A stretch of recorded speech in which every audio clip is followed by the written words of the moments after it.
So there are three objectives for the presentation today. The first is that you will acquire new strategies to work with staff on creating volunteer opportunities. The second is you'll gain confidence in dealing with difficult situations. And the third is that you'll improve your ability at volunteer placement.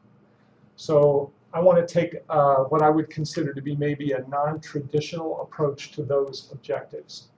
And I hope this initial image conveys something that you can continue to think about in your work with volunteers. Because we can look at all these different brushes and immediately notice what? That they're different shapes. Some of them are bigger than others. Some of them are a little bit overused and kind of tired and worn out, and some of them are sharp and ready for broad, effective strokes of color. And this idea of the diversity of what people bring to volunteerism, I think, is very important to acknowledge. People bring different capacities, different levels of motivation, different abilities for working well with other people. Some people have a lot of zeal and a lot of intelligence, but they don't necessarily have a lot of emotional intelligence in how they work well with other people. They want to participate, they have a lot they want to contribute, they may be very confident about their ideas, but how are they teaming with other people? So we have to recognize, I think, this diversity of shapes that volunteers take in terms of what they present, in terms of their capacity to add color and add richness to the organization.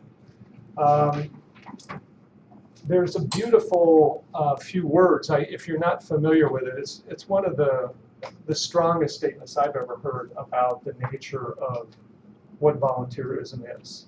And they're from an Indian man named Rabindranath Tagore. He said, "I slept and dreamt that life was joy. I awoke and saw that life was service. I acted and behold, service is joy." So to me, volunteerism at its most healthy and productive for your organizations is when people feel that joyful exchange. They're giving and they're also receiving something from their service. So there's this quality of, I think, a true happiness in the exchange that exists. And I think part of the challenge is for you as volunteer managers to really know how to decipher and translate that exchange, that it really is an exchange. Yes, they are giving of themselves, and yet what can they receive? What do they want to receive? So the more you're fluent in that language of the real exchange that happens in volunteer activity, the more successful you will be at your checklists and your oversight and your appreciation program for your volunteers and everything else that comes along with managing volunteers in a successful way for the organization. As Sipora mentioned, I have a whole life in Latin America now. My wife's from Brazil, and I travel to Brazil regularly. I have a big family in Latin America. I'm learning the language. And I'm starting to work with organizations in Brazil, which is a whole other way to learn about what do volunteers look like and how to work with them and how are they different and what's universal. And I think there is a universal reality to what all your organizations face and also to what people in Brazil face and other places in the world, and that is that there are more needs than there are financial resources. And so volunteers are this remarkable part of your success equation. And how to really solve that equation is what I hope you will go away today with some ideas about. Mark? Yes? We have some people online. There's Tara, who is with the Department of Psychiatry at UNM. And we also have Rachel Rodriguez and Kendra Toth from Mountain Mahogany Community Charter School. They're watching together. Okay, I'm going to wave to them on behalf of all of you in the room.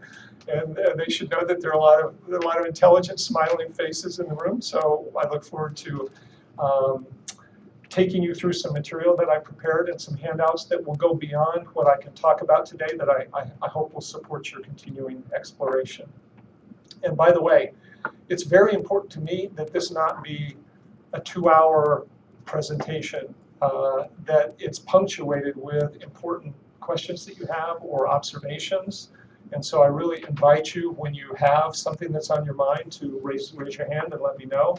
And most of the time I would just call on you and we take it right then. Sometimes I might ask you to hold on for a minute and we'll come to it.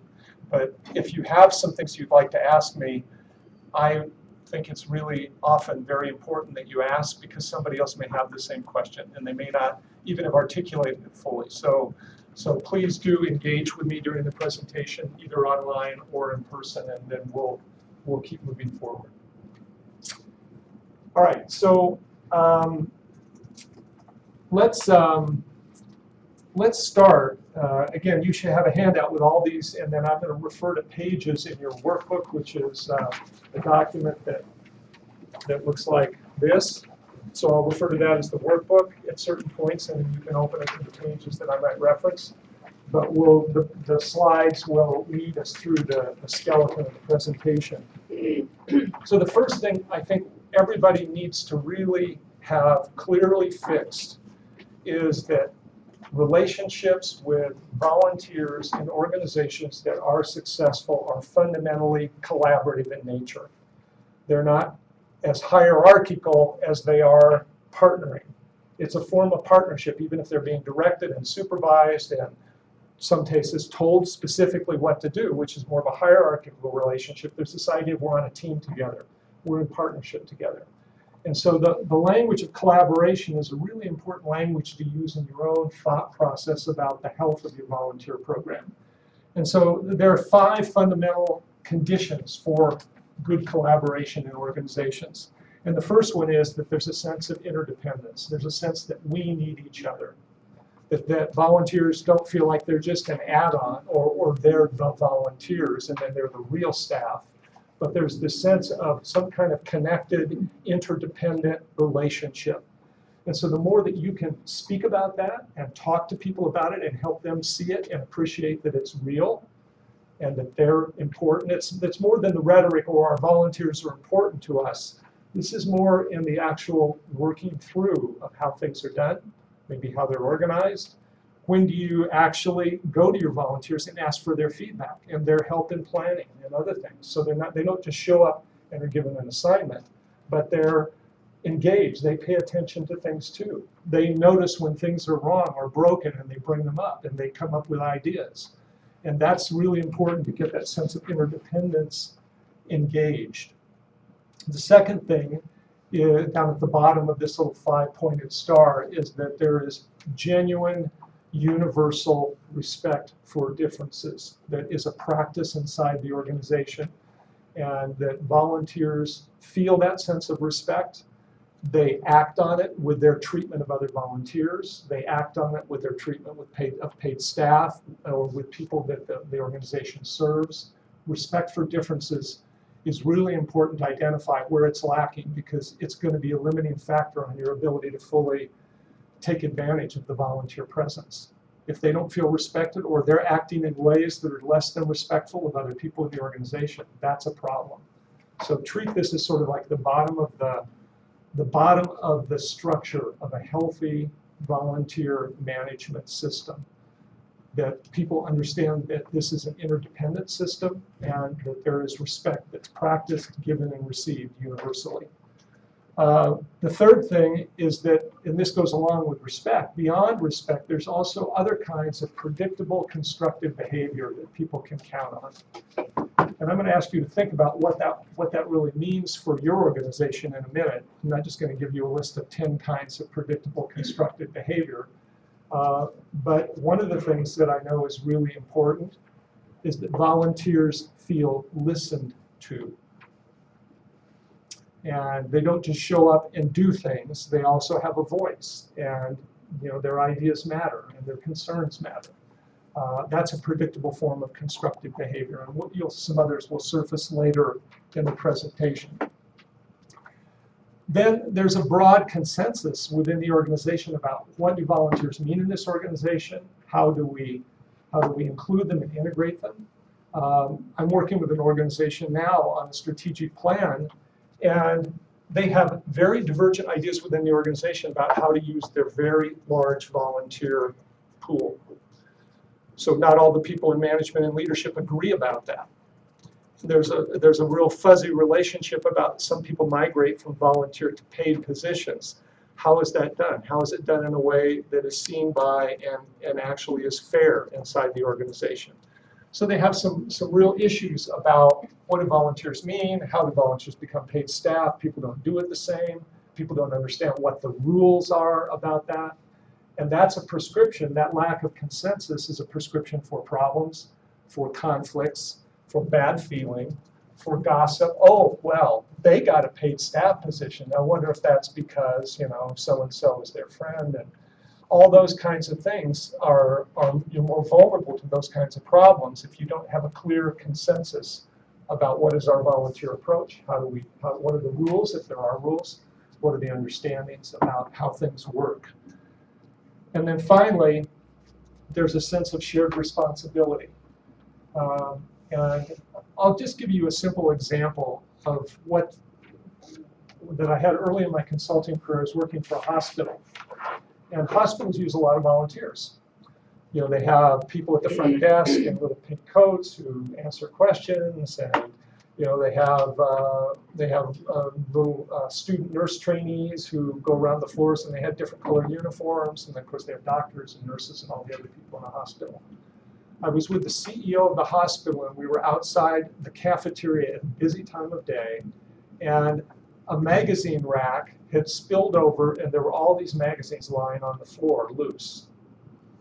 And so he and I were talking, we were engaged in a conversation, and hundreds of people, paid staff, volunteers of all kinds, walked past that mess of magazines lying on the floor. Hundreds of people. Some of them looked at it and just kept walking, some of them didn't even notice it. So after about 10 minutes, he and I finished our conversation, and the CEO got down on his hands and knees and picked up all the magazines and carefully put them back on the rack, and then we walked away. And you know, he and I talked about it a little bit afterwards, and it's certainly an indicator of a lack of a certain kind of shared responsibility for the common space. Something needed to be done. Why did it matter what my job description was, volunteer or paid? You just do it. And that kind of an ethic inside an organization where people pitch in as needed is a very healthy organization for integrating volunteers within. So let me just stop there for a moment and find out if any of you have any observations so far or questions about these basic conditions so that you can build a collaborative relationship with the volunteer workforce. Anybody have any observations or questions so far? Okay. All right, so now I'm going to put you to work. So I would go on to this next slide, and in your workbook, if you turn to page 2, you'll find a little diagram that looks pretty much like what's up here on the screen. It's the same approach. So what I'm going to ask you to do is think about where your organization is right now with volunteers. And so this status quo in the middle is where your organization is. This is your organization right now. And the question is that you have a goal. I'm giving you a goal. You don't have to assume this, but for purposes of learning, if your goal would be effective collaboration with volunteers, we want to really effectively collaborate with our volunteers inside this organization. Maybe we're already doing some good things, then we want to keep doing them. Maybe there's some things that we could really improve or strengthen. We want to figure out how to do that. So there's this healthy, interdependent, respectful, productive, predictably constructive relationship with your volunteers. So there are some forces or some dynamics or some conditions that support your ability to do that are helping you accomplish that goal. And I'm asking you to think about what are the things that are already in place. For example, you mentioned you've got a new job and it's dedicated to that function. Maybe that's a new thing in your organization. That would be helpful. Somebody's now dedicated to paying attention to this. It would be a supporting dynamic. Then there are on this side of the diagram some things that are making it hard for you to effectively integrate and collaborate with your volunteers. What are those? And what would you say are the things that are resisting positive change and keeping the status quo where it is? So I want you to just look at your current situation and think about what's helping our organization move forward with good volunteerism, and what's in the way, or what's preventing or limiting our ability to do that. And see if you can identify some things on each side of that little force field analysis. Because the reason things stay the same is because those forces are in balance. That's why things stay the same. And when these forces are stronger than these, then things move forward. But as long as the resisting forces are in balance with the supporting forces, or are stronger, then nothing's going to change. Things will continue to be exactly as they are. So just take about 2 or 3 minutes to make some notes to yourself. And I'm going to particularly focus with you on this side of the diagram, the restraining forces. We might call them the problems, or the issues, or the challenges. All right, so first of all, any questions so far about just doing this and even reflecting a little bit? Do you want to ask anything about what you wrote down? Okay. So there's a comment, and I don't know if there's a question in there, but you mentioned you have a particular kind of preparation that you do for your big event, and people tend to take a very individualistic view of their talent and their focus on tree decoration for the Festival of Trees. And you said I mentioned gossip, and these are people who don't really seem to get along so well with some of their colleagues. So I guess my question is, how do you counter that? Good. Okay. So then the question is, how do we counter that or establish a more positive environment that minimizes that kind of an activity? Well, there are a couple of ideas that I'd like to share with you. I don't think I have an exact formula, but I know there's some fundamental things that are really important. First of all, as best as I can tell, gossip is it's everywhere. It's everywhere where I've worked in the world organizationally, and I haven't worked on all continents, but I've worked with a lot of different kinds of people. And the first thing that I think one needs to do to minimize gossip inside an organization is that the paid staff and the organization as a whole is very careful to avoid it. So you need some strong norms that are already established in the organization that you're bringing the volunteers into that don't really tolerate or encourage or perpetuate gossip. So it's always easier to teach somebody else something if you're a good practitioner already. So I think it's really important to be a good example inside the organization in other ways. The second is that some of the organizations I work with actually have a kind of a code of conduct, a set of behavioral expectations that they have for people about what it means to be a good volunteer, what it means to be a good team member. And often those include some positive communications expectations. Like if I have a concern with somebody, I will go and talk to them directly about it as opposed to talk to other people about it.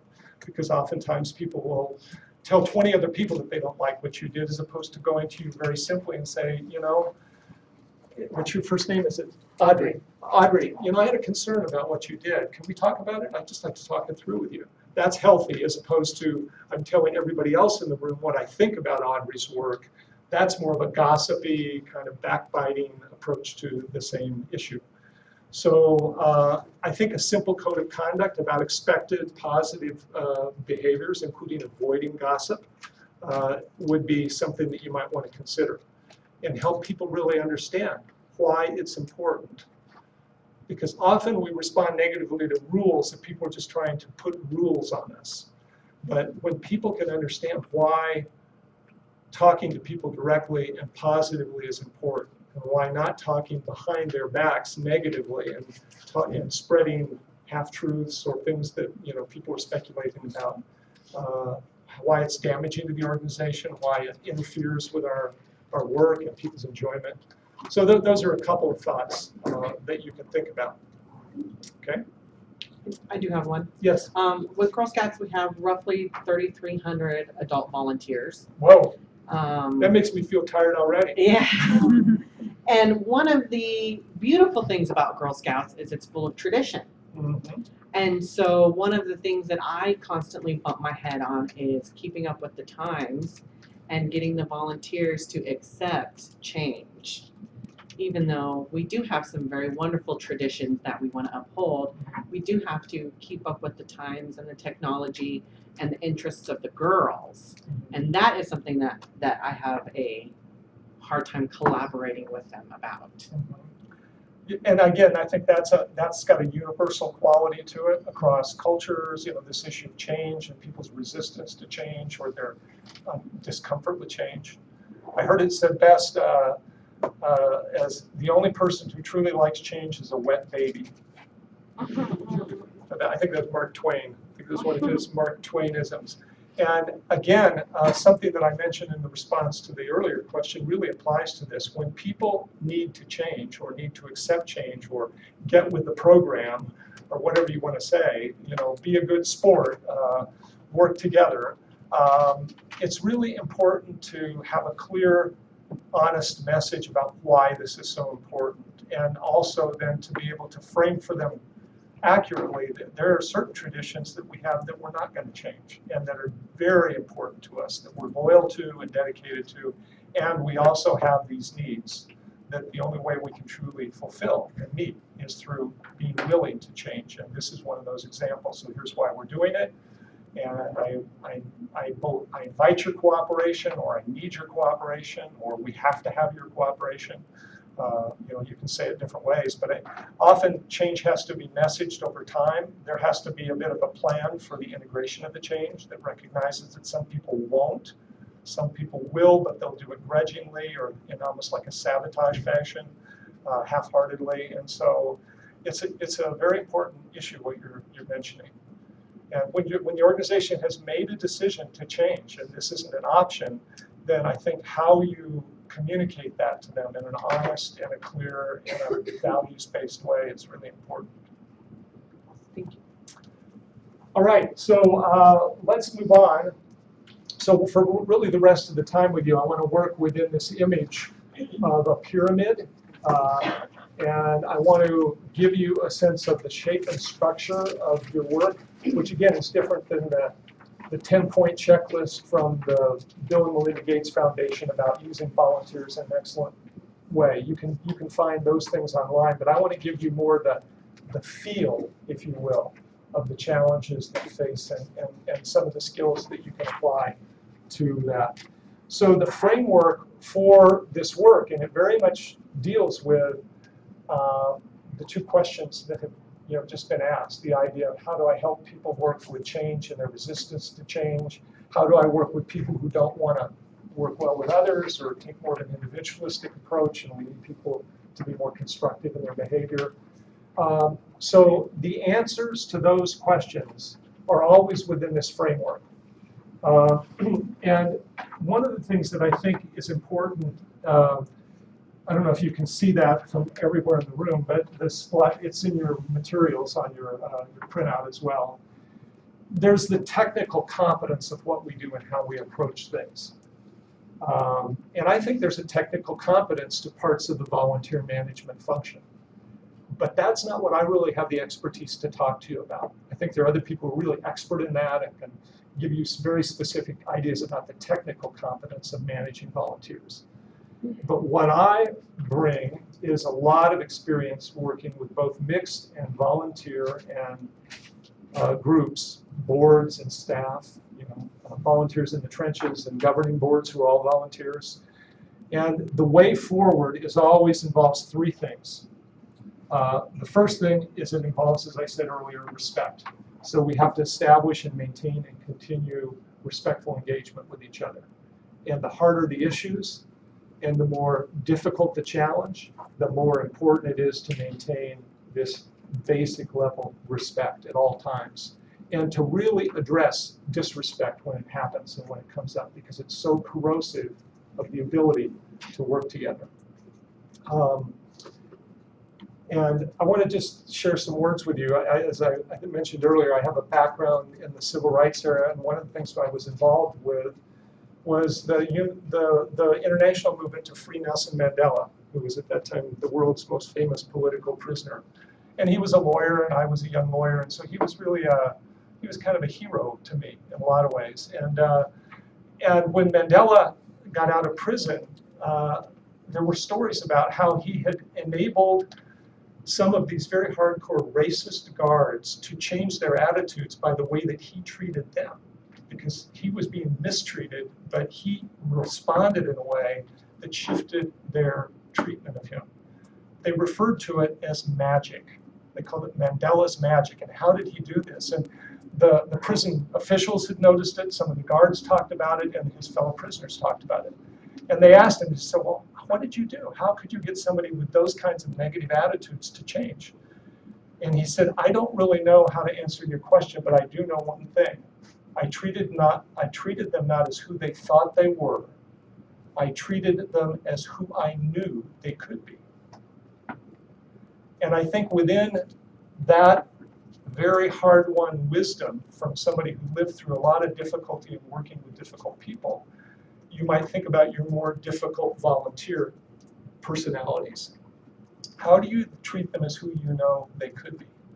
Not maybe as the gossipy person that they are right now, hanging their bulbs on the tree, but as the person that could be a full team member in the spirit of such a good event and such a happy occasion and speaking positively about other people. And so how do we keep appealing to the best in people is part of this question. And that is always starts with what Mandela called no frills respect. He said, I may not respect someone, but I always offer them a basic human level of respect, no matter how they are treating me. So universal no frills respect is what we're really looking for here, because it's sometimes hard to respect somebody because we don't like them, we don't like the way they're treating other people, but how do we show them respect?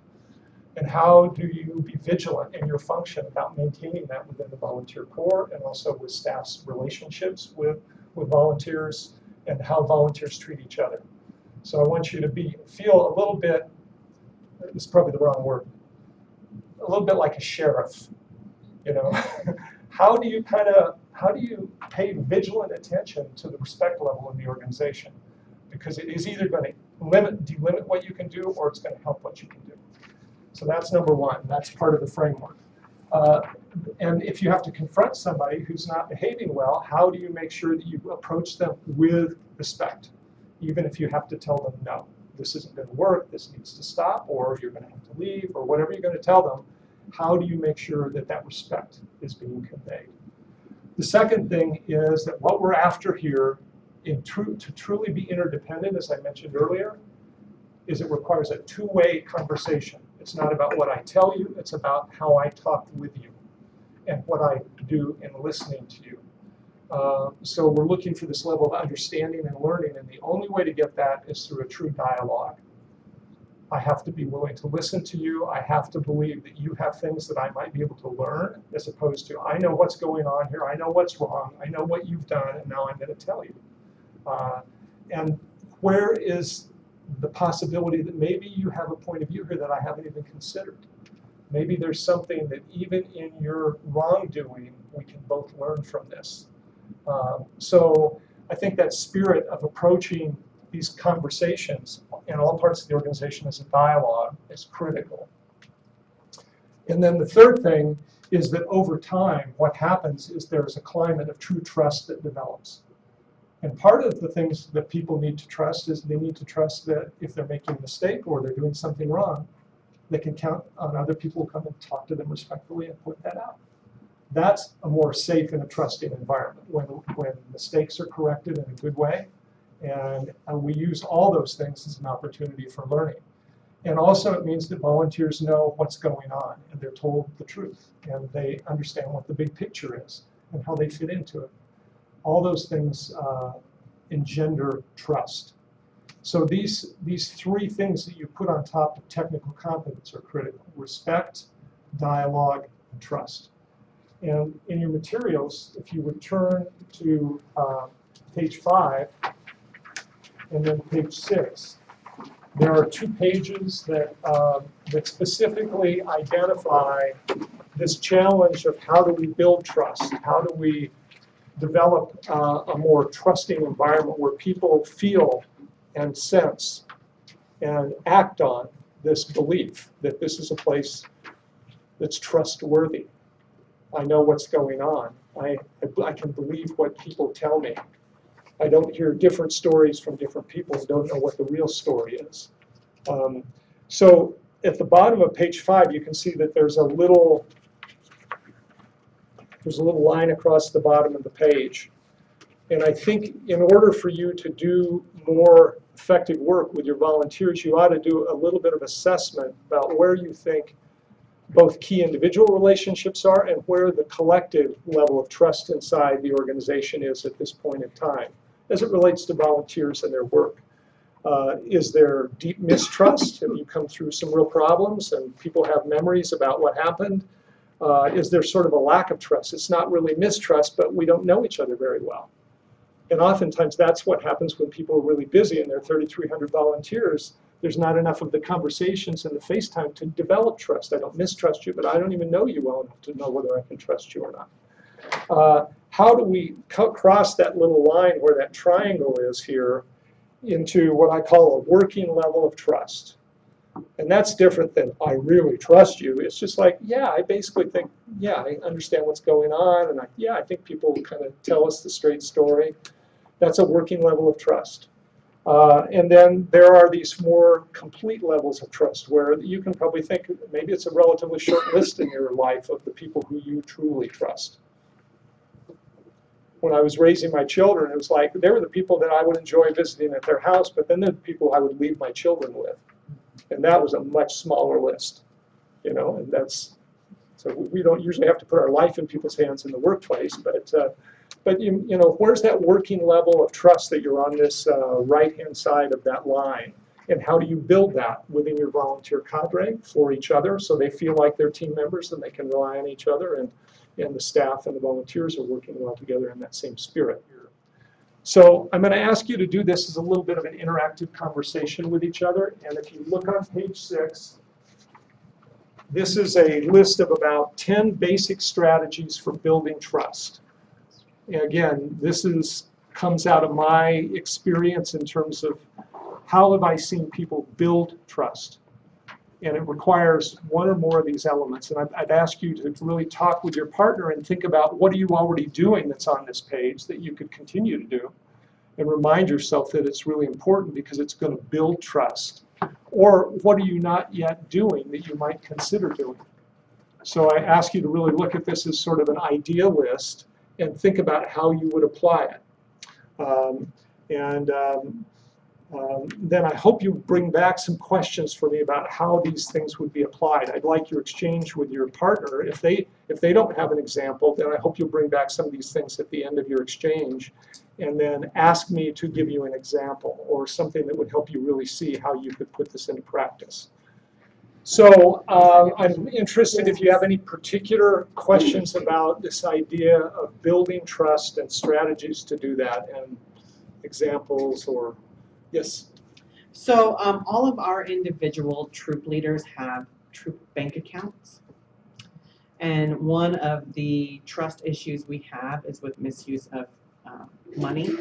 And I think we're probably one of the few organizations that actually allow our volunteers to have control of large amounts of money. Some have $14,000 in their bank account.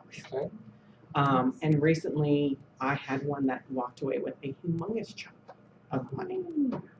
So that is a huge struggle for me because we have put into place certain procedures so that we are constantly monitoring bank accounts.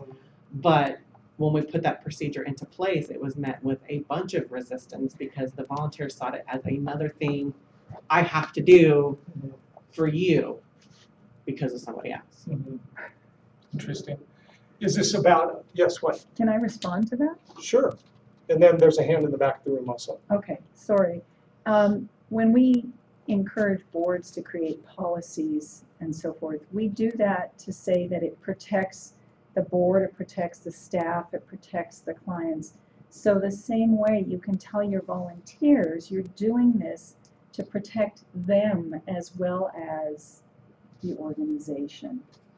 Because if you go to them and accuse them of taking money, then you know they're on the hook for it. So it just protects everybody all the way around. Yes, and was yours about her question? Yeah, go ahead. I worked for, or I volunteered for Girls on the Run, a nonprofit, and I was an assistant coach. And we didn't get access to any funds, but we were allocated a certain amount of money, and whatever we spent on like snacks and items for the girls, we got reimbursed for it at the end of the season. I mean, I know that would be a completely different change to what you're used to and what the volunteers are used to for that. And it's also hard because financially you have to pay for everything up front, and that's also hard. But that way, they have to pay for it out of their own pocket and then get reimbursed. I don't know if that would be better. I mean, because that's great that they are able to access the funds, but then you have to worry about the lump side of how they're using it. So I don't want to tackle this as a technical problem to be solved. I want to treat it more in the spirit of how do you work with volunteers and themes of trust and accountability, which is another really important one, and also the organization's reputation for integrity. And so all those things come into play in the situation you're talking about. So yes, some of those volunteers could look with resentment and say, oh, one bad apple and now you're making us do all this. And people have to be engaged in the kind of conversation that Sephora started, which is there are many things that are important here besides your freedom to operate this account. And we want to figure out how we can really take care and protect all the needs that are present here. Your need not to be accused falsely. The organizations need to have a sterling reputation in the community. Because yes, one bad event that gets a lot of publicity could affect a major donor who might be giving us a lot of money, and they might start to have doubts about the integrity of this organization. So that's a very large stake that we have in how we handle this. And so I think really to have your own policy discussions internally about what you're going to do, and also engage them in the process of what you finally decide to do. If you're going to create more requirements or go to a different system where they don't have the funds anymore under their full control.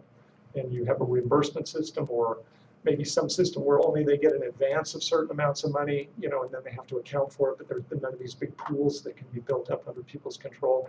Probably many options. But I think it's really important if you're going to change things on people, when you can avoid surprises to people and avoid announcements and say, we want to talk with you about this, we want to tell you what we're thinking, we want to hear your ideas and concerns. And then you go away and you make your decision, and then you let them know that you're building with them a certain kind of relationship along the way. Even if the news is going to be bad, at least they were listened to. There was a certain respect included in the way that the change was arrived at. So that's a very important situation that you've got. I wish you good luck with it. Thank you. Do it perfectly. Anybody else want to ask anything? Yeah. So we were talking, so I have a lot of volunteers that have been there much longer than me, and they've already built some distrust within themselves. So how do you rebuild distrust or rebuild trust after it's gone? Well, the first thing everybody in this room already knows, but we should articulate it, is trust is sometimes not so easy to build, and it's very easy to destroy. You can have a lot of trust with somebody, and in a moment you can lose that trust, and then you've got to figure out, can it be rebuilt or not? So the first thing I would do is, I think you have to treat it like a journey, and you have to realize it's going to take steps, and each step needs to be clear, because surprises create mistrust, and it reactivates the existing mistrust. And so no surprises, step at a time. Even ask them. It's clear to me that we need more trusting basis for our working relationship, and I recognize that that doesn't exist yet. What would it take for you to place more trust, in the way things are being done around here or how things are? And I think that's a great starting question to build trust with somebody. And I think also something that builds trust at the beginning, as mentioned at the top of that page that you looked at, is I have to be willing to listen to you, and you have to feel listened to in order for us to begin to move towards more trust. So listening is one of the preconditions. Again, sometimes you wouldn't want to ask people what they want to rebuild trust, but that's a reasonable question. And to make it mutual, I want there to be trust between us. Not I want you to trust me. I want there to be trust between us. How do we do that? How can I work with you to do that? what do you need from me? And maybe they're willing to listen also to what you might need from them. So that kind of conversation is often the start. And obviously the things over time that build trust are when every commitment that's made is kept. So to be really impeccable about any commitments that are made, promises that are made, about those being fulfilled. And if something comes up where if you just can't, some new conditions have happened, things have changed, and you did make a promise or a commitment, but you cannot fulfill it, or you cannot fulfill it in the time, to let them know. I wanted you to know. We had promised that this would be in place this Friday. It's not going to be in place on Friday. This has happened. I regret that. Our best estimate now is that we'll have the system back online on Tuesday. Here's what's happening. I'm following it, and I'll keep you posted. So be really impeccable with your commitments and your promises and keeping people up to date if things are going to change, so that then it doesn't erode the trust because they're surprised. If Friday comes around and then it didn't happen and they go, see, business as usual. Can't believe what these people tell us. So you want them to hear it from you first as opposed to be surprised by the unfulfilled commitment. So those are just a few ideas that you can begin to think about how to apply. Any online traffic yet of questions? Okay. All right. So let's move on then. I'm going to give you another slide here. One of the, it's been so important for me to work outside the United States because I think in our country we have a sort of view that we're at the center of the world. We're, I don't know, maybe the most important or the most whatever, or and certainly the rest of the world doesn't see us the way we always see ourselves. And so by being able to work with a lot of people in Europe and Latin America and Sephora's home country of Canada, I was up there recently, I always enjoy what's different and what's universal. And I think the possibility for communication to get tangled up is universal. As best as I can tell, miscommunication exists everywhere. It may be in a different language or in a different accent, but it's still miscommunication. And so this tangle is a metaphor for what good volunteer relationships need to avoid. So how do you straighten out the communications lines with your volunteers? And this idea of emotions and communication entanglement along with differences, because volunteers are different inside the organization. They have a particular role. It's different in some ways than paid staff's role and the board's role and the people you serve's role. How do those roles get talked about? How do they fit together? How do we discuss things? How do we plan together? All that requires our ability to speak and be understood, and people walk out of a meeting understanding the same things. This is the reason that I have full-time employment. If everybody communicated really well, most of the time they wouldn't need somebody like me. Because they would have been creative and thoughtful and worked it out and made a clear agreement and implemented it and moved forward. And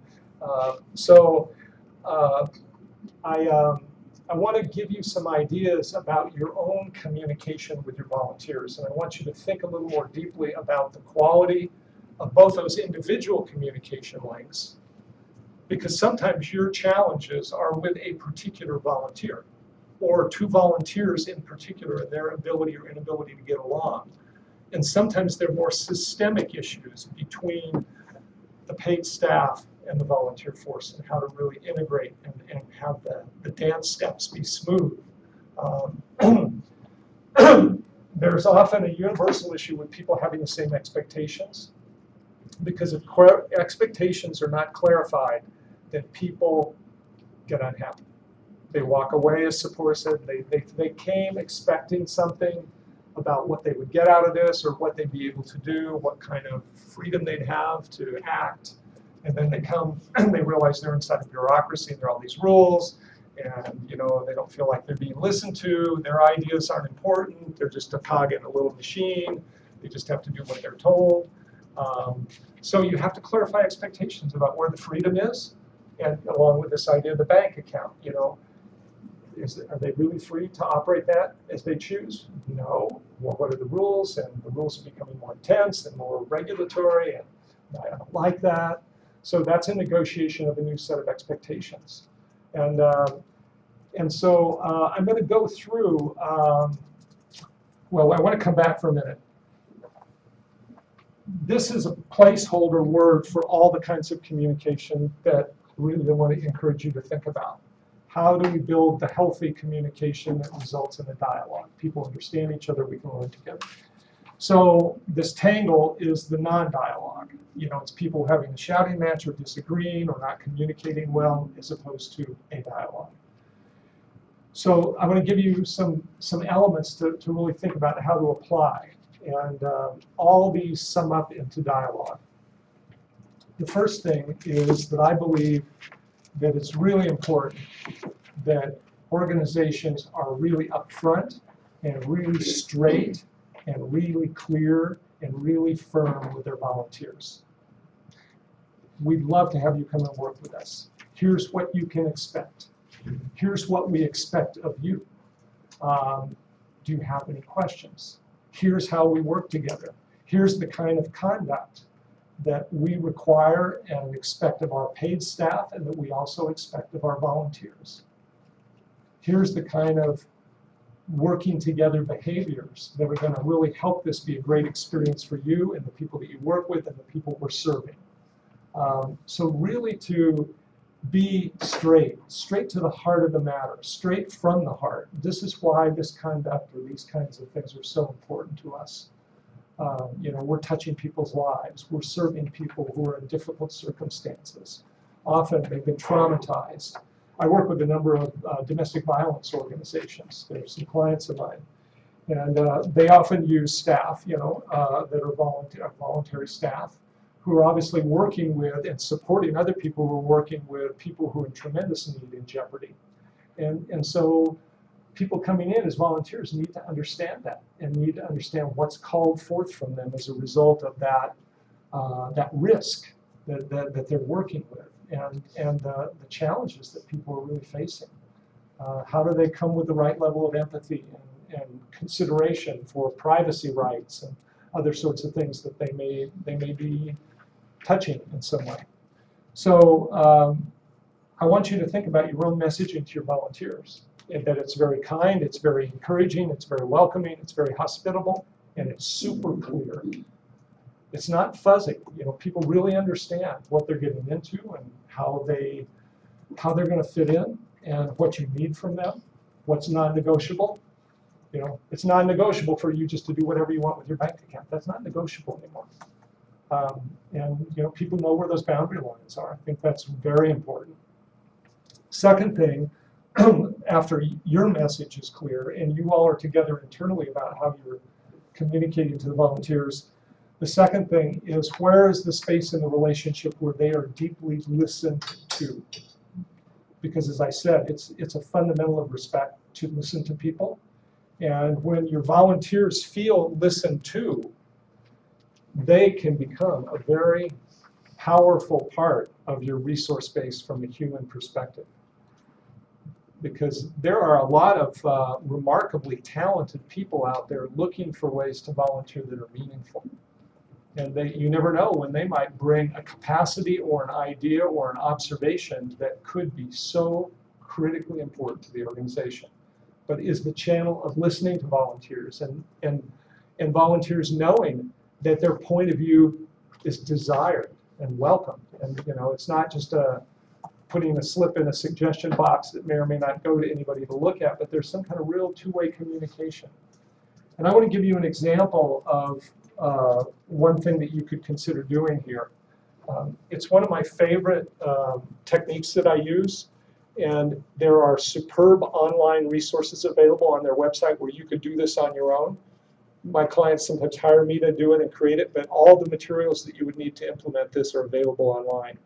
It's an organization called The World Cafe, theworldcafe.com. And as the name implies, it is used all over the world. The person who taught it to me is a consultant in Brazil. He's one of their leading practitioners of this. It's used with groups from 16 to 6,000. So if you can imagine a room, and the size of the room would be the size of the group. This has been done at football stadiums. You set up little tables, 4 chairs around a table, and you sit people around these tables and they start to talk with each other.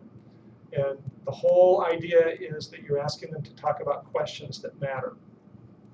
So I'll just give you an example of how I use this with a group of volunteers. I was working with a museum here in New Mexico, and it's an Indian Arts and Culture museum. And they have a lot of volunteers and people who work with them in various ways, who live in various tribal communities around the state and help them and support them.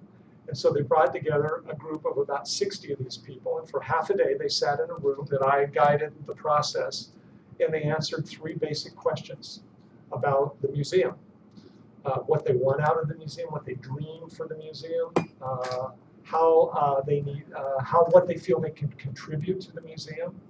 And the idea of the World Cafe is you sit with 3 people for a while and you talk about a question, and then everybody switches tables, and then you go and talk with 3 different people about the same question. And so it's a very cross-fertilizing, really enlivening process for getting ideas from a group. And then at the end, people put all their ideas on sticky notes, and we put them up on the wall. They had a whole list of ideas from this group about ways the museum could improve, about things that the museum could receive from them. And then we looked at those ideas, and they did an assessment, and they came up with the best ideas. And then the director of the museum took those back to her staff, and then they started to work with some of those ideas. So the World Cafe, in a couple of hours, it's a way to get people engaged. They're listening to each other, and then you get to listen to their ideas and the things that were important to them. So the process usually concludes by asking the people in the room, what were the 3 most important things that you heard in this room today? And you ask them to write 1 on each one of 3 sticky notes, and we put all those sticky notes up on the wall. It's a very listening-rich process. And I've worked inside organizations to do this that mix volunteers and staff talking with each other at tables.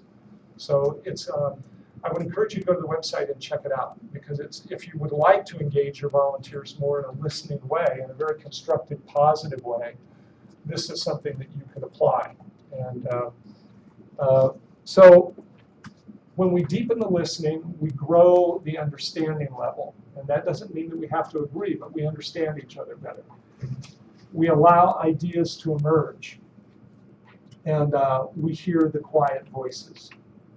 Because some people don't necessarily tell you all that they're thinking and feeling, even if they've got some important things to share, unless somebody really makes a point of going to them and creating the space and being quiet and opening to them, and then they come forward into it. And I don't know what your experience is, but what I've learned in working with a lot of groups of people, it's not usually the people that have their mouths open all the time and they're talking that really have the most valuable things to say. There are a lot of people very comfortable opening their mouth and moving their lips and saying things. And they want everybody else to listen to them. But it's often some of the quieter voices that really are thinking a lot, they're listening to what everybody else says, and they have some real pearls. But we have to create the spaces for those things to come forward. So I want you to think about how you increase the listening opportunities with your volunteers. And certainly, if people are leaving, as Sephora was saying, sometimes people vote with their feet. It isn't what I wanted, or I don't enjoy doing this. It's really a good idea when you can to find out when they leave, what they can tell you about their experience. There may be some things in that kind of an exit interview that could be feedback for you about how to improve the experience in the future for other people. I know you already knew listening was important before you came today, and I know you've been listening to me really carefully, but I want you to think about this structurally in your volunteer management. Where are the listening channels open? What can you do to open them further? And could something like the World Cafe be a way, if you have a volunteer appreciation event once a year and you're going to give out awards or something like that, could you create something like that that's an interactive opportunity to get people's ideas and engagement about their participation, about what they feel like they have to offer that isn't being received? This is a great volunteer question. How could this organization more fully take advantage of your service as a volunteer? Find out what ideas your volunteers have about that, how they don't feel like they're being well used. And again, you'll get a lot of ideas, and some of them won't be workable, some of them will be weird. And then all you need is 1 or 2 pearls. And then you also show them you're listening and we're taking these things and putting them into practice, and that feeds then their participation. Can you just say that one more time? The question that you asked them? Yeah. How could this organization better take advantage of your service as a volunteer? One of the things, I'm working with an organization now, as I mentioned, where volunteers are critical. They have a really large volunteer pool. I just was in a planning session with them yesterday. I won't name the organization, but this is the organization that has sort of different philosophies and different understandings about how we use our volunteers. One of the things that I found out in this organization is that early in its life, somebody came as a volunteer, didn't say much about their background, just started pitching in, kind of licking stamps and stuffing envelopes, sort of volunteer effort, basic level. And after being around for a while, a large anonymous donation came into the organization, very large. And it turned out that it came from this person. And we often think of volunteers as people who help us do things. But the other thing you ought to think about your volunteers in an era of the need for fund development and fundraising is that your volunteers all have networks. And all those networks, when we have good, healthy relationships with our volunteers, potentially become available for increasing the organization's outreach, potentially its fundraising activities. And every once in a while, and what had happened with this particular volunteer is when they came to the organization, they didn't really have any resources, but then they had a family member who passed away, and all of a sudden they inherited a really large sum of money. So what did they do? They had this wonderful organization where they felt good about volunteering and contributing, and so why wouldn't they want to share their good fortune with this organization? And so there are those realities that sometimes people come into resources, or they know people who have a lot of resources. And so there are a lot of good reasons to have good relationships with your volunteers. There may be ways that they can help you that you don't even know yet when you build those relationships and you cultivate them and you think about how to manage them with integrity and with caring and empathy. So listening is an important part of that. And to get to the heart of listening, I want to have you take a look at this diagram here in your material. Yeah, let me just move forward. In your materials, if you turn to pages 15 and 16, I've got a whole set of communications materials in here. And I'm not referring to all of them, but I would ask that you consider reading through the whole workbook later. So there's a piece on what's called looping to improve understanding. There are a lot of people who are good listeners, but it's also important that not only am I listening well to you, but you understand that I'm understanding you. You feel that you are being understood by me, because I can listen passively and nod my head and, I see, go on. And I can look like I'm paying attention. I can be thinking about 20 other things. Because all of us learned in school how to pretend like we were listening to people. Boring people who we really didn't care about listening to, but we wanted to pay attention and have them think we were listening, because otherwise we'd get something we didn't want.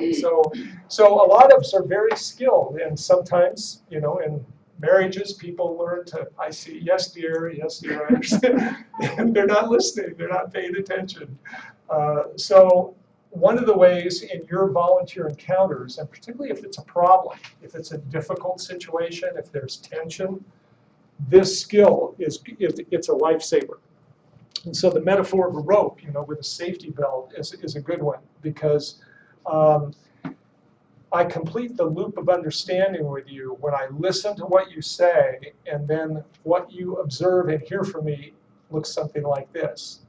So, Penny, I heard you say 3 things that are important to you. 1, 2, 3. Did I miss anything? Okay. Or, is that right? And then I pause, I shut my mouth, and I wait for her to tell me whether I have understood her or not. That's a loop. That's a loop of understanding. It's not a technique. It's an essential way to confirm that I indeed understood what she is trying to communicate with me. And the only way to do that I know in my 4 decades of experience is for me to tell her what I heard and then let her tell me if that's what she meant to tell me. Because sometimes people speak in ways that are not very clear. They're not clear to themselves when they speak. And then I let Penny know what I've heard. And she said, you know, Mark, that's not what I really meant to convey. I said, oh, okay, what did you mean? And then I close my mouth, I open my ears, and then maybe I heard her exactly right, but that wasn't what she meant. Or maybe I really didn't hear her because I was thinking about what I was going to say, or I was worried about how she's going to react, and been worried about this meeting. There are a lot of things that preoccupy us and defeat our ability to just understand this human being who is sitting across from us. So the harder the situation you're in, the more important I want you to consider that taking the time, is this what you meant? Here's what I understood. Did I miss anything? Help me understand better. That's the message. It conveys respect. It also enables you to move a step at a time with somebody in a mistrustful or a conflicted situation where they're upset or you're upset or both of you are upset, and it kind of calms things down. You slow down the exchange. So the 3 aspects of the loop are, well, the 3 benefits are, first of all, it avoids misunderstanding. I thought I understood what she meant, but that wasn't what she meant. She walked out of that room, felt like I listened to her and heard her, and I walked out with a misunderstanding, and none of us know that that exists because I didn't clear it up. It works for this idea of clarity, a step at a time. Is this what you meant? Yes. Oh, okay. Then I do have a response. Could I share with you my response to what you just told me? Yes. Okay, well, here are the 3 things that you mentioned, and number 1 is great. I agree with it totally. I have no problem with it, and I'm happy to move forward. Number 2, I need to hear more from you about, because I'm not so sure that we can do that, but maybe we can be creative and figure it out. On number 3, I just have to tell you, I don't think there's any way we'll ever be able to do that inside this organization. We've got a policy in this area. Our board of directors is really committed to this other way. So I understand that it's a concern of yours, but I just don't think we can do it. So you work for that clarity, because now we have an understanding, and then we can problem solve, or I can respond and be really clear. So we want the clarity when there are differences and conflicts and issues. And then the third thing is it promotes a more positive exchange, a more positive climate of dialogue. We're talking with each other. I'm trying to understand you, and maybe if you're a really unreasonable or difficult person, if I show you that I'm treating you with respect and trying to understand you, maybe there's a little more room for me to get that back from you.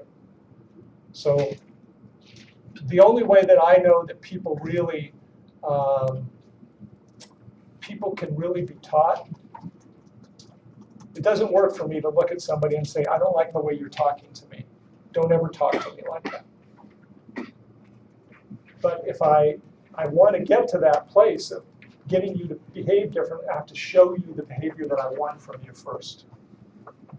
And so when I show this looping back, this listening, I'm trying to understand, I'm taking the time, I'm wanting to be clear.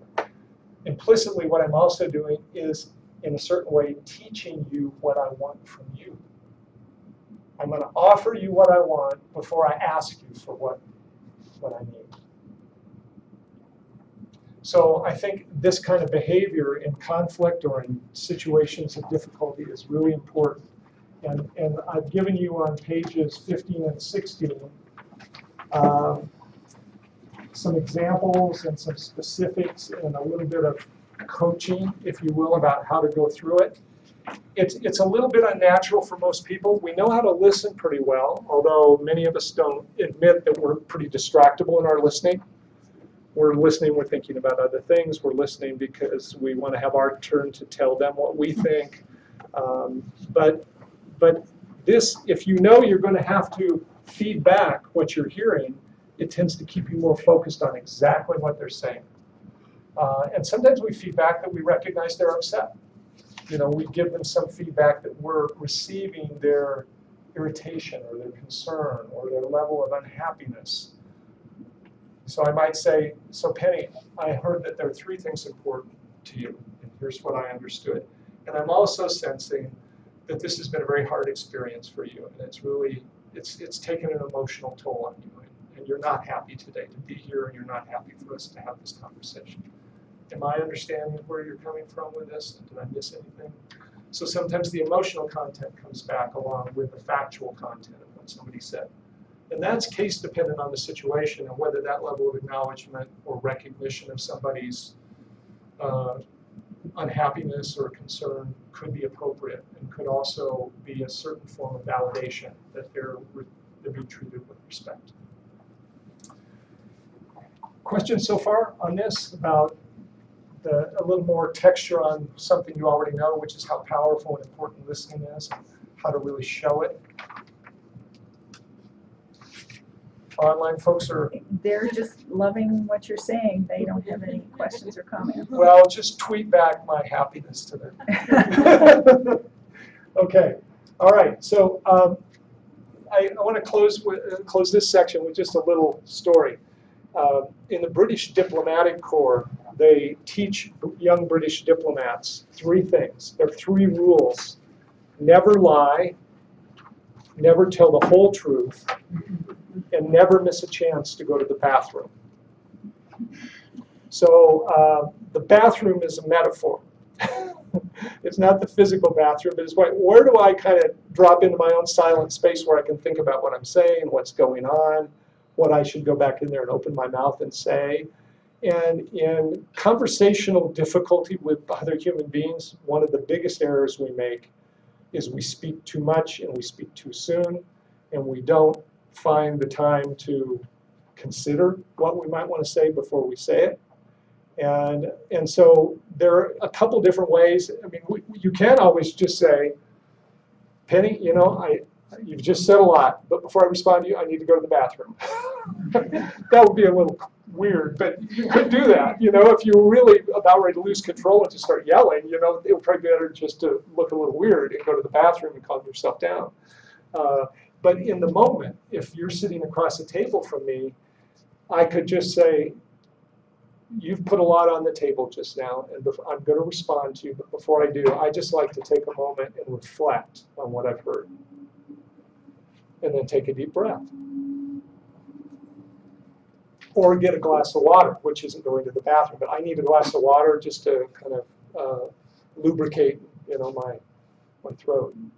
How do you get a little room in the conversation so that you're very thoughtful, and when you come from a good place in here as opposed to my anger about what I've heard or my defensiveness or something like that? Those are all, I think, wisdom tools for us as human beings to become a little more mature. And most of us have learned the hard way in relationships with husbands or wives or partners or with our children, how words can really hurt people.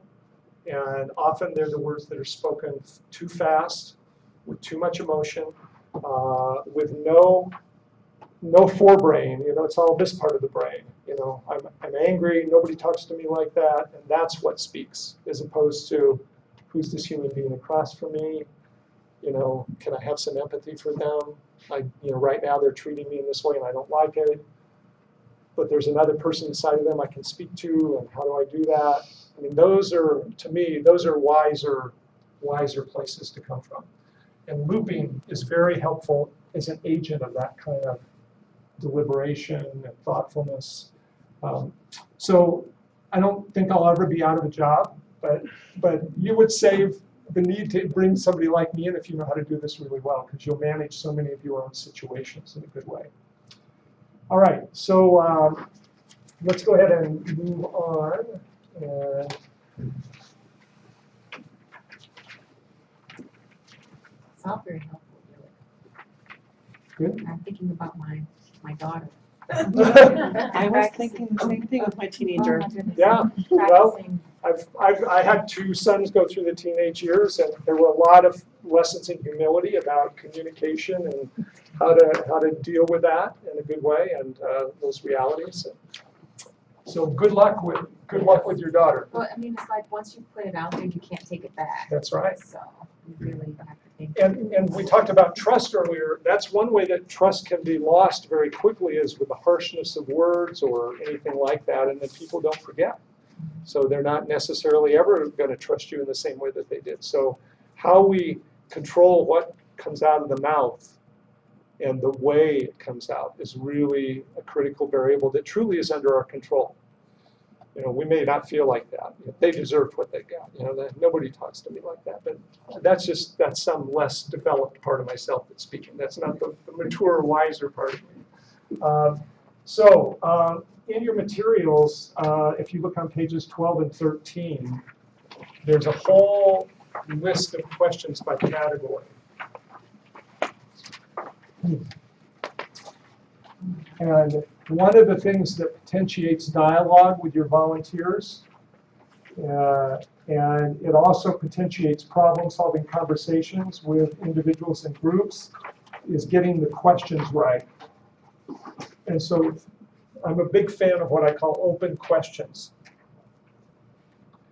So an open question is, how could we take better advantage of your services as a volunteer?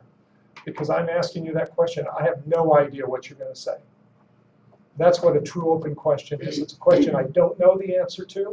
I want to know what you think the answer is to it, and I'm willing to listen to your answer. A less open question is one where I already think I know the answer, and I'm only asking you on a pro forma basis because I'm supposed to. You know, there are all kinds of ways that questions are not open. I'm not open to receiving. The question isn't open to inviting you to tell me whatever you want. How are we doing in our volunteer management functions inside this organization? How are you feeling about your volunteer experience with us? Are there other people who you know who we might invite to join us as volunteers? Those are all open questions.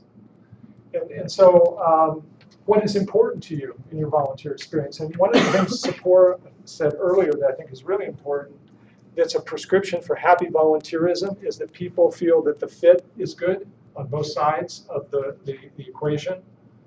The volunteer feels like they fit in a good way, and the organization feels like the volunteer fits in a good way. And that fit conversation is about expectations. Here's what we need. Here's what we expect. Here's what we can offer. Here's what we really like and appreciate about how we can use volunteers. When those kinds of things are clear and people are considering volunteering, those are great things to have on the table and then find out what they think. And if you do really need a high level of collaboration within your volunteer workforce, it's not just people, individual cogs doing little activities. They don't have to work well together. You ought to be talking about that at the beginning. The kind of people that have the best experiences when they join us are the kind of people who really like working as part of a team. What's your experience in working as a part of a team? How do you see that? Do you enjoy that? That would be a great fit conversation if you need a high level of collaboration, if you don't just need people to take discrete tasks and sort of report back to their supervisor. And I'm just thinking about all these, I can't stop thinking about the bank account. Mm-hmm. It's funny because things stick in our mind. I thought, okay, I wonder how much that person got away with. I know there was $14,000 in one account, but I'm not asking you to tell me that. But you think about the level of independence in that role of a Girl Scout leader and how to really explore that in terms of their success when they're coming in and saying, I want to be a leader. Mm-hmm. And I'm sure the organization has thought about this a lot because I'm sure they've had failures of people coming in and it doesn't work out, either for the leader or for the people in the troop, mm-hmm. or the parents, because you got to liaison with all those parents then, mm-hmm. which means you've got to have some emotional intelligence and some people skills. And so how do you really choreograph success for your volunteers by talking about them honestly about what's needed? And asking the right kind of questions that draw them out at the very beginning. What are you looking forward to in your volunteer experience? Was there anything that we should know about how to take advantage of any special talents or backgrounds that you have? And maybe you find somebody who wants to come and be a Girl Scout leader, and what you really realize because of their financial and legal background is they ought to be on your board of directors. But how do you know that if you didn't ask at the beginning a little bit about their background and their interests? Mm-hmm. So you may be able to move their volunteer focus based on what you find out about them. But that takes some kind of questions and openness to understanding what they might have to tell you. What are some of your favorite questions that you like to ask your volunteers? Some of you have a lot of experience. I'm standing up here moving my mouth a lot. And what have you learned about working with your volunteers in terms of some of these critical communication skills? Any real lessons learned or key questions that are important to you that you found really fruitful? Yes? I find when we do our interviews that the best question we can ask is ask them what is their hope of getting out of this volunteer position, so that it helps us to see, what are they looking for, so that we can try and fit it there. But what are you expecting out of this position? Yeah, I think that's a core and a very powerful question, because the satisfaction that ultimately may be available or not available links to their answer to that question, because they may have unrealistic hopes, and you find that out early as opposed to after they've been here for a year and they gossip all the time about their unhappiness inside of the organization. Anybody else? I know there's some experience in this room. I think their expectation from us, what their expectation of our organization is, and what do they expect us to do in order to help them to be a good volunteer. That's great. And once they know what their assignment is, another good question might be, is there any particular kind of support you will need in order to really fulfill what we're asking you to do? So I think that's a great line to work with people. What do they expect? What do they need from us? How many of you work with volunteers who may have some sort of special needs or various kinds of conditions? So that's a really important, respectful question to talk about. Not to assume that they do need help, but to really put that on the table and find out if there's anything that they're going to need as a form of assistance. Great. So the happy marriage in these important conversations is listening, asking an open question, hearing more from them about how they see things, and then sometimes some straight talk. Let me tell you exactly what our policy is, and it's really non-negotiable. Right? Sometimes you just have to lay it out and say it the way it is. And if you would look in your materials, on page 9 there's a triangle. It's called Dialogue Model for Bridging Differences. So what I've done in my little walkthrough here is that to encourage you for your effectiveness in your role with volunteers and with your spouses and daughters and husbands and all kinds of people, think about the blend of these three elements, being a listening presence, which is the bottom of the triangle, and then this idea of demonstrating that I'm really listening well by looping back and letting you know what I'm hearing and finding out if I missed anything or if I heard you and understood you correctly. Asking open questions that really engage people in being willing to listen to them. Draw them out. Ask them to share more with you about how they're seeing the situation, their concerns. Tell me why this is so important to you. Not why you have to justify it, but I want to understand why this matters to you. And then straight talk. Because it's not healthy to keep listening to things that you know are problematic and that are unreasonable in terms of expectations, and not at some point lay out for people that the organization has limits, it has needs, it has certain things that we can't negotiate and offer, but to mix that in with the listening and the open questions. So it's a dynamic balance amongst these three elements that really creates a dialogue. I want to ask you to really go away from this session thinking in a healthy way, in a critical way, about the communication climate inside your organization. How well does your executive director listen? How open are people in positions of authority and management to asking open questions of other people in the organization and really listening to what they hear and working, So where are the communication breakdown areas and where are the open channels inside the organization? And how do you grow those from your place?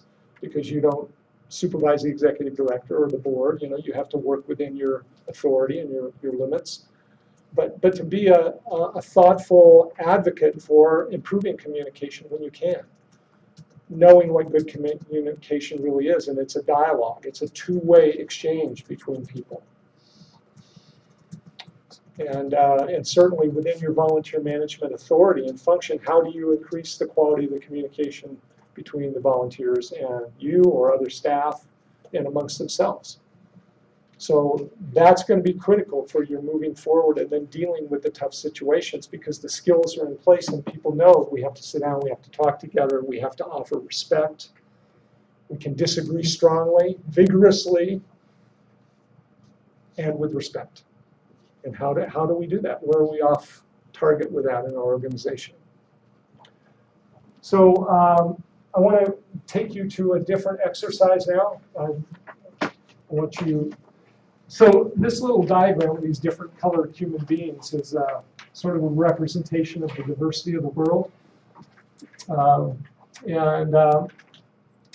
All of us have these language barriers to cross with each other.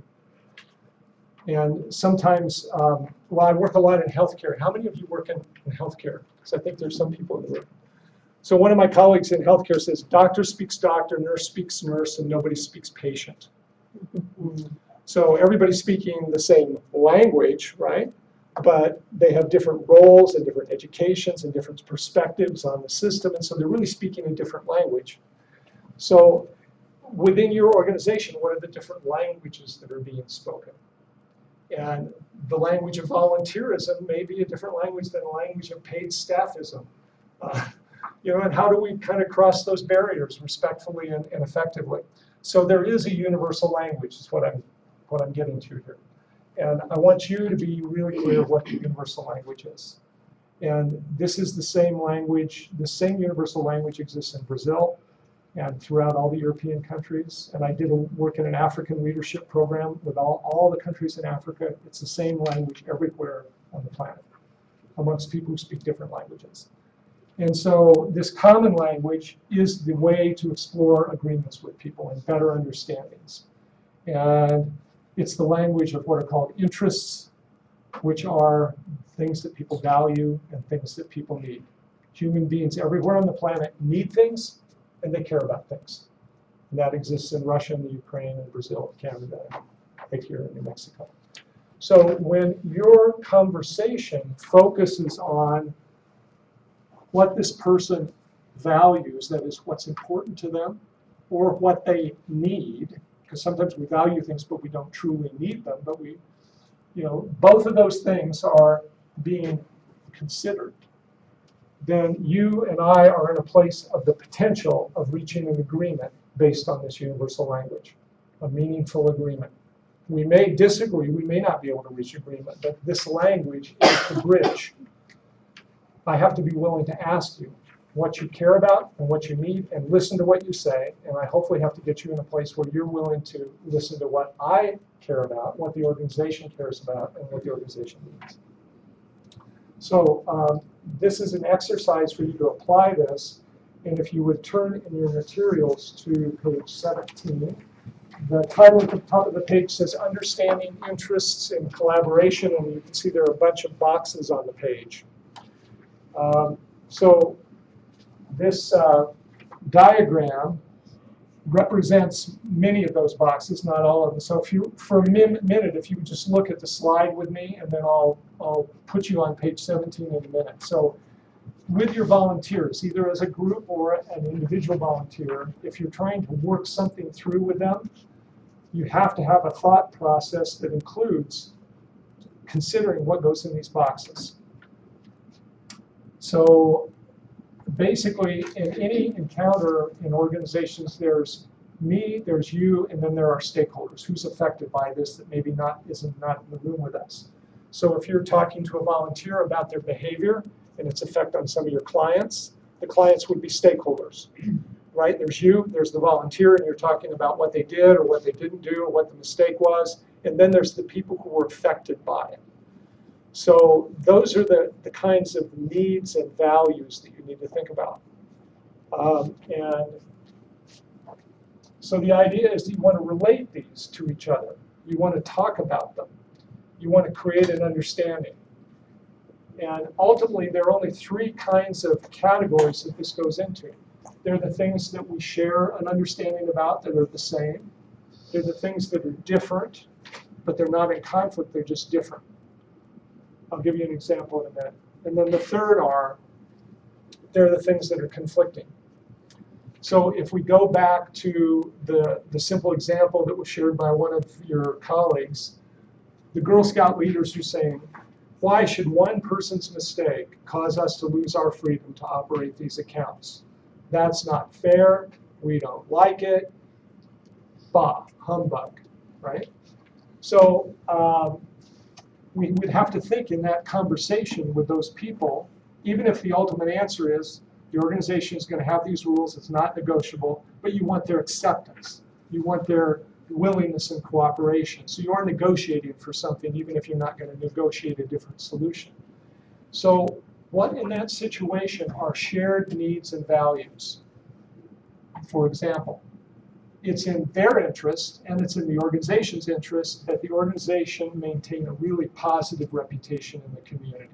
That's in there. And what are some of their interests that are different? The organization has an interest and they have a different interest, but those differences aren't really in conflict with each other. So the organization cares about what? Good accounting. Oh, yeah. We know that you don't want the bad story in the newspaper about Right. embezzlement. They don't want that either. Right. Because they want to feel like they're part of an organization that has a great reputation. Mhm. So does the organization. Mhm. What does the organization care about that's different than maybe than what they care about, but it's not directly in conflict?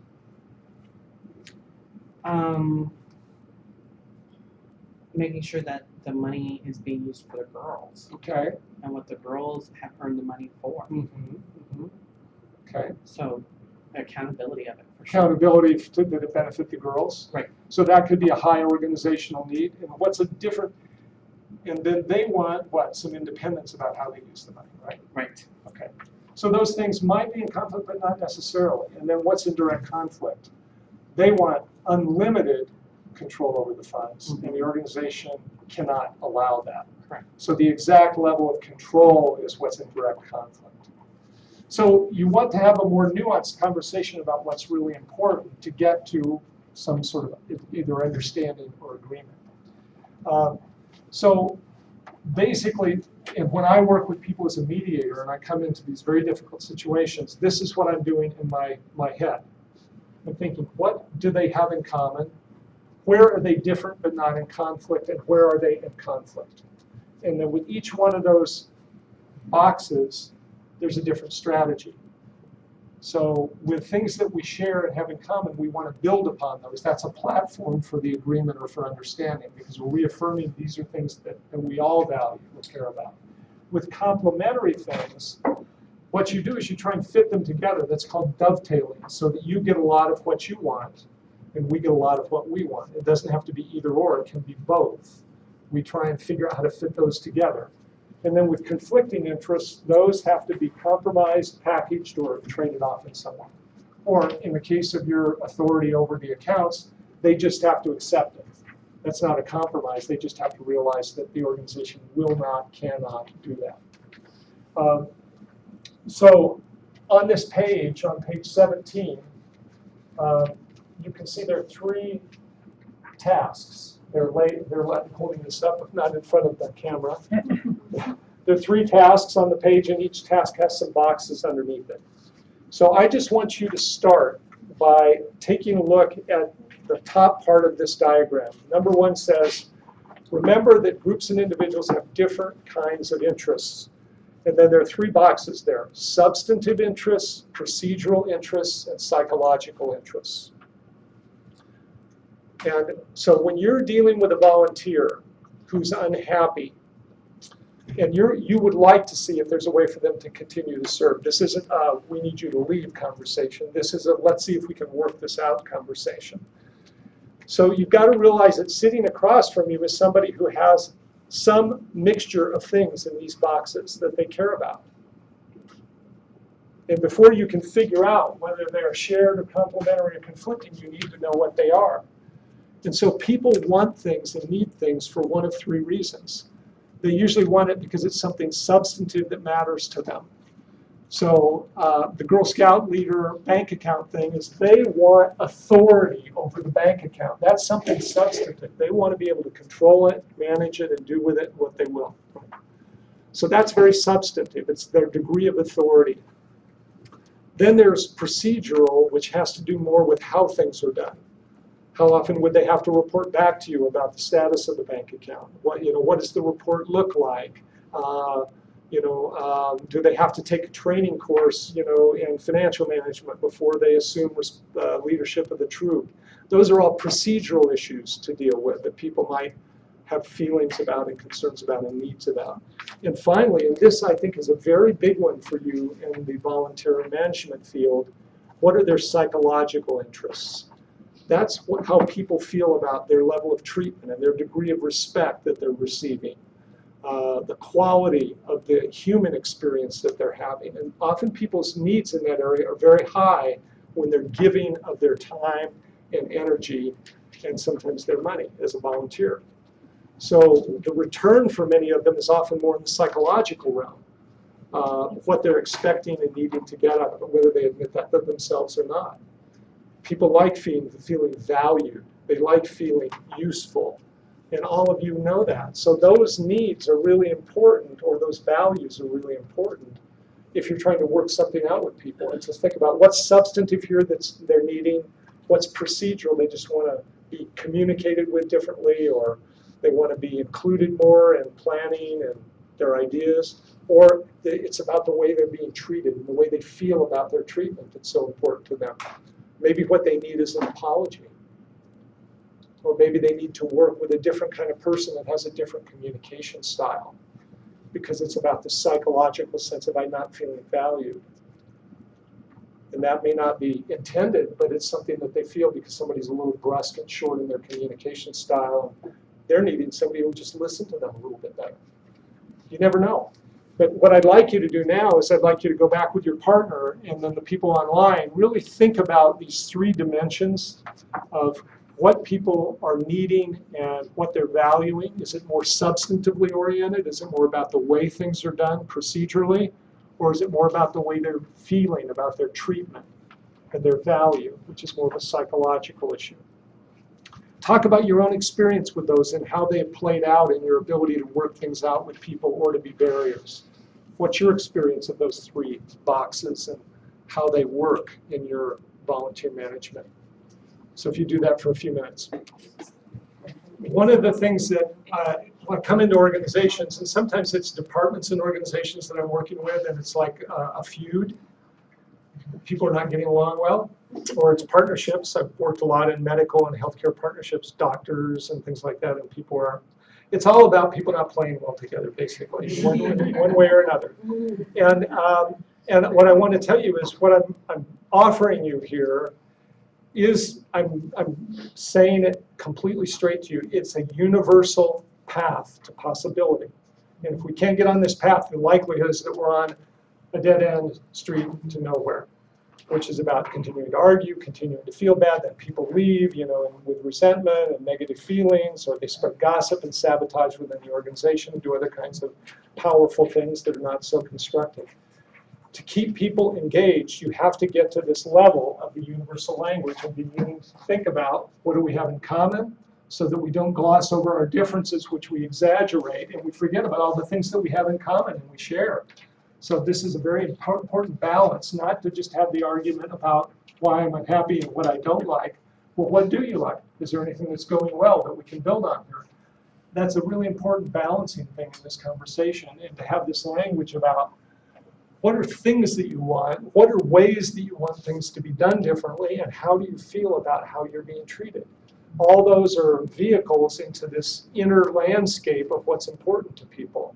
And if we can get to that language, then we can at least begin to uncover whether there may be possible ways to move forward. So I'm close to needing to close up, but I want to let you know my contact information is on the front of the workbook. And if anything that has come up today is something that you would like to talk to me about, I would invite you to send me an email or be in touch with me, and then we can talk further, because I know the format was a little constrained for full engagement, and some of the people online, you wouldn't have to tweet. You know, we could actually hear each other's voices. And, so I'm a great believer in good communication, and I invite it from you. So I want to say a couple more things in closing that I'd like you to look at in the materials.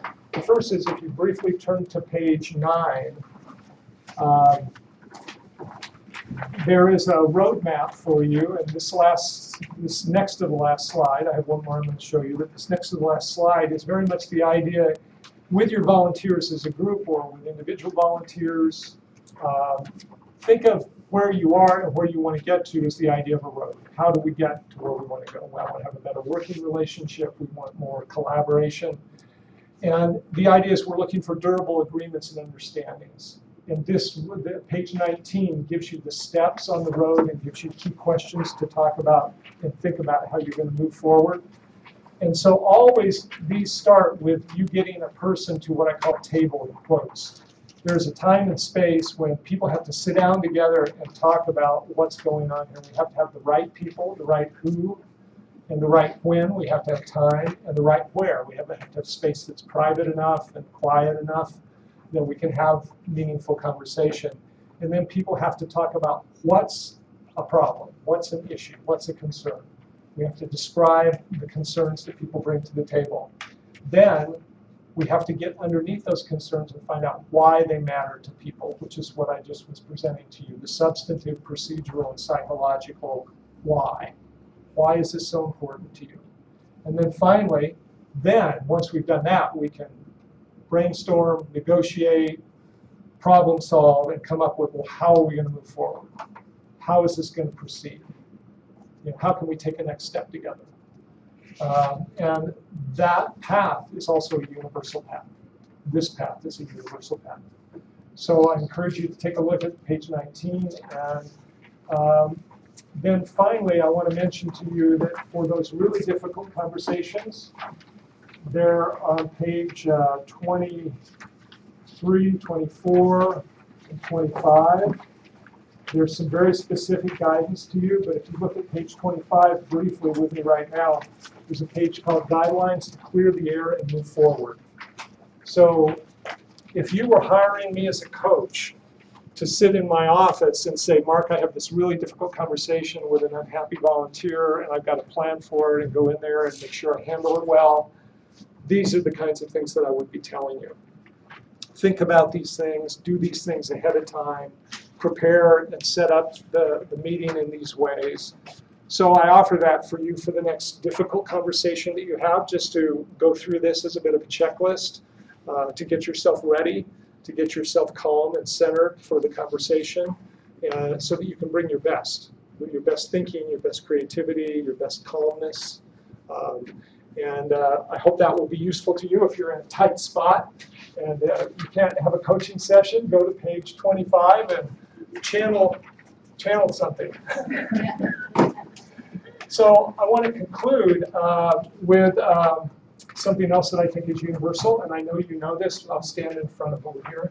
A man named William James was one of the forebearers of modern psychology in the world, and certainly here in the United States. And he said something really simple and powerful. He said, the greatest human need is the need for appreciation. And so to express our gratitude to people, to be grateful to them, and for them to know that they matter, that we appreciate their service, and to find ways to acknowledge that are very simple, very personal, very normative, I think is very powerful. And I want to tell you, I value your work in our sector, the nonprofit organizations that mean so much to our civil society, and your parts in trying to move things forward in our communities in a good way. And having just come back from Brazil, and I've got obrigado up here somewhere. Where's obrigado? Above, thank you. There it is. So, muito obrigado para todos aqui, pelo serviço, nas comunidades. Muito obrigado. I'm done.